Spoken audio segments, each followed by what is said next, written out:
13h sur les ondes de Fladou TV, c'est l'heure de la grande édition. Nous sommes là, c'est dans un instant.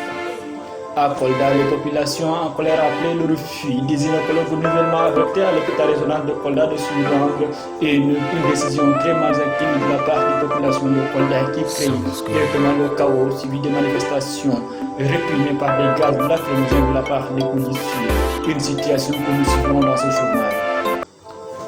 Plus de respect et de considération aux étudiants de l'Université virtuelle du Sénégal, c'est la phrase partagée des responsables des étudiants de l'administration et du SAHES. Au rappel, l'Université virtuelle du Sénégal, créée seulement en 2013, compte aujourd'hui plus de 51 000 étudiants, dont 21 000 disposant de victoire de machines et de travail, ce qui crée la situation chaotique dans cette université du pays. Nous écouterons dans ce journal le représentant des étudiants et le représentant du SAHES. Le développement, c'est dans un instant. Bonjour à toutes et à tous. Nous le disions dans les titres que les populations des Fouladou sont en colère suite au refus des gynécologues nouvellement affectés à l'hôpital régional de Kolda de se rendre. Au rappel, l'hôpital régional de Kolda est resté des dizaines d'années sans aucun gynécologue nu syrisien pour des besoins d'opération. Les populations de Kolda ont besoin de se déplacer à Sédhiou ou à Ziguinchor, une situation très mal vécue puisque Kolda est une région depuis plus de 40 ans aujourd'hui, moins que Sédhiou qui n'est devenu que moins de 10 ans. Nous écoutons dans ce journal Madame la représentante des sages-femmes de l'hôpital régional de Kolda.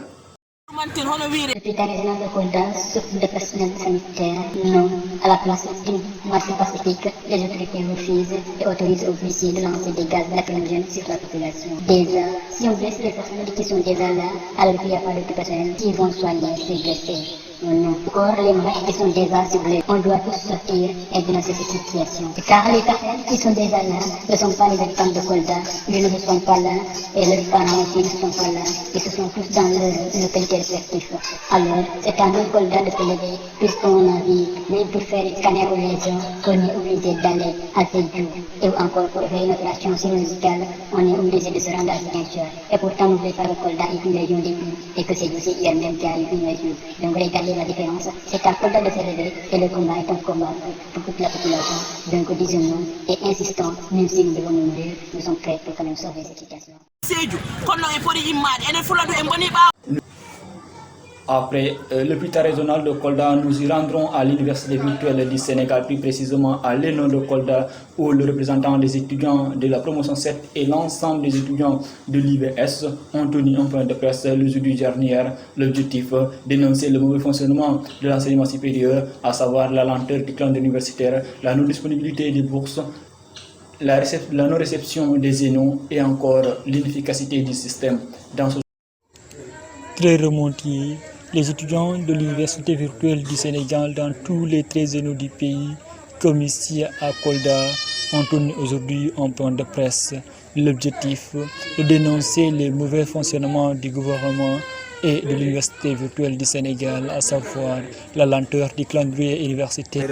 Sans me tirer en longueur, nous avons un cri de corps depuis l'arrivée du ministre de l'Enseignement supérieur, Cheikh Oumar Anne. L'IVS ne rencontre que des problèmes en ce qui concerne des étudiants.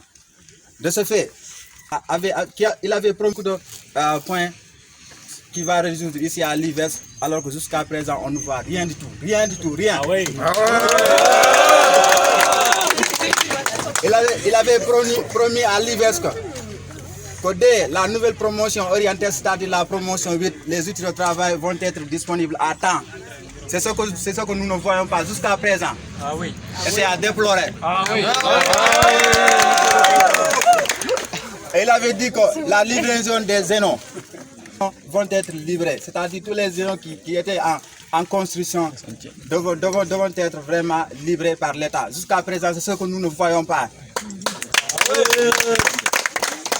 Et aussi, la lenteur du calendrier universitaire. Jusqu'à présent, l'année 2020-2021, aucun calendrier n'a été publié pour l'année 2020-2021. Là aussi, c'est un point qui mérite vraiment à revendiquer.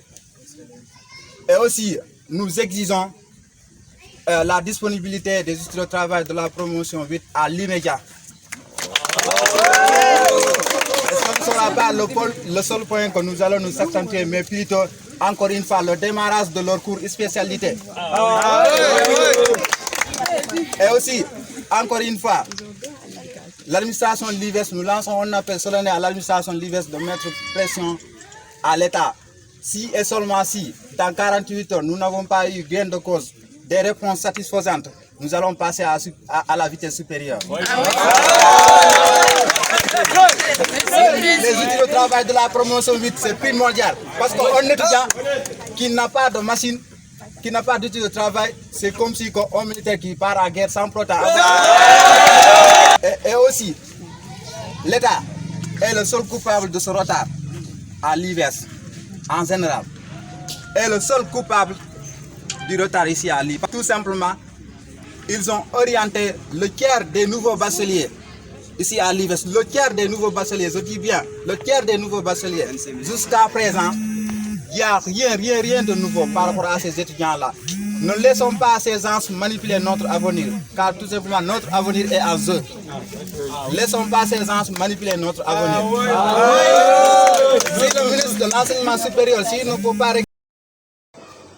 Après Kolda, nous y rendrons directement à Dakar où le représentant du SAES a pris la parole juste après les points de presse organisés dans les 13 zénos du Sénégal. Je demande plus de respect et de considération aux étudiants de l'Université virtuelle du Sénégal puisque 21 000 des 50 000 étudiants orientés à l'IVES ne disposant toujours pas de machines de clés de connexion ni d'outils de travail, ce qui leur empêche de commencer le cours de spécialité.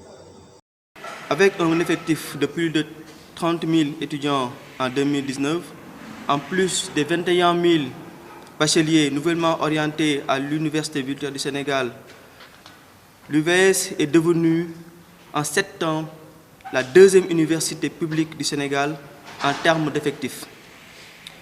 Malgré le budget dérisoire de 4,7 milliards francs CFA, l'UVS fait aujourd'hui face à 3 difficultés majeures qui résultent de l'incohérence des actions du gouvernement. Tout d'abord, les 21 000 bacheliers de l'année 2020 orientés à l'UVS depuis janvier 2021 n'ont à ce jour reçu aucun de leurs outils de travail. Il s'agit des ordinateurs, des clés de connexion, etc. Ce qui rend impossible le démarrage des cours de cette année. Il faut voir que l'UVS étant une université virtuelle, les ordinateurs et les clés Internet sont l'équivalent des amphithéâtres dans les universités classiques.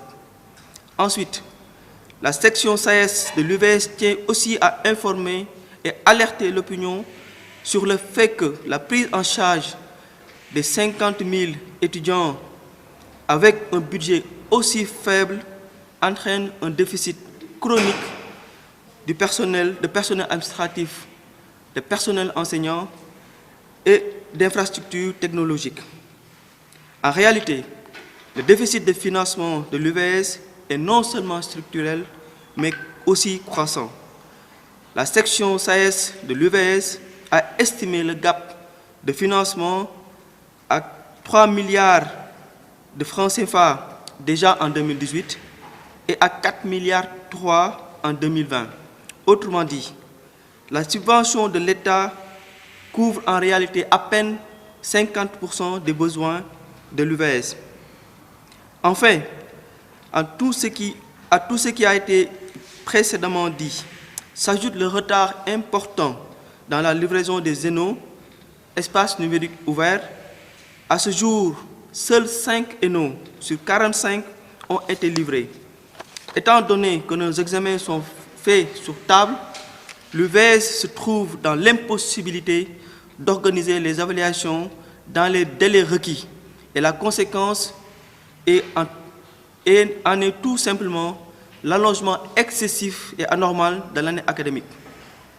La section SAES de l'UVS maintient que si l'État n'accroît pas son soutien financier à l'UVS, si le rythme de livraison des zénos n'est pas accéléré, si les ordinateurs des nouveaux bacheliers ne sont pas livrés dans les meilleurs délais qu'on a déjà dépassés, alors de très grands risques d'effondrement pèseraient sur l'UVS.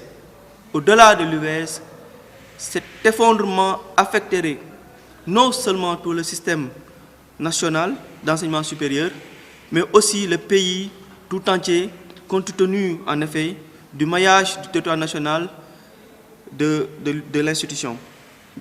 Nous, section UVS, considérons que l'UVS constitue désormais un joyau national plus qu'une université. Elle est en effet un instrument de souveraineté tant sur le plan éducationnel que technologique, et à ce titre, il est de la responsabilité de tous les citoyens et de tous les patriotes de la défendre et au besoin de participer au combat en faveur de la préservation de ses acquis et de son développement. Merci à toutes et à tous. C'est la fin de cette grande édition. Nous vous donnons rendez-vous demain à 13h pour un autre numéro de la grande édition. À la présentation, Youssouf Sabali.